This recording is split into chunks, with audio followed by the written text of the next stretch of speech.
Hey guys, Mike with Atlas Rim Repair here. I'm just going to be swapping out my grinders today. This is the one that died the other day in the middle of the wheel. This is the new one. They're exactly the same. I'm just going to use the same parts off both of them. So first we'll remove the air fitting. We'll get that on the new one.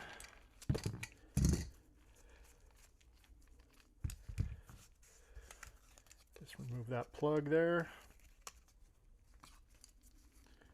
And then we'll tighten this one in.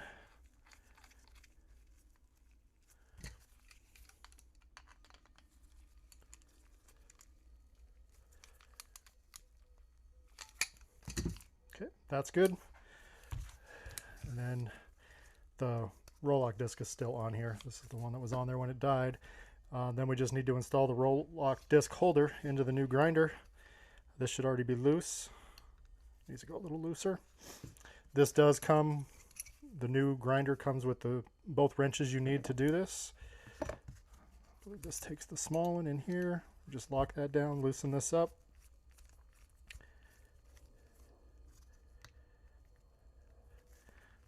Guess some more. Take it all the way off. Get that to fit in there. There we go. Okay. All right, now that's in. Now we're going to tighten this up. Just put the wrench back on the bottom collar there. Hand tighten it. And then take the other wrench, which will fit right here, and lock it in place. Put the disc back on, and we'll oil it up before the first use, and it's ready to go.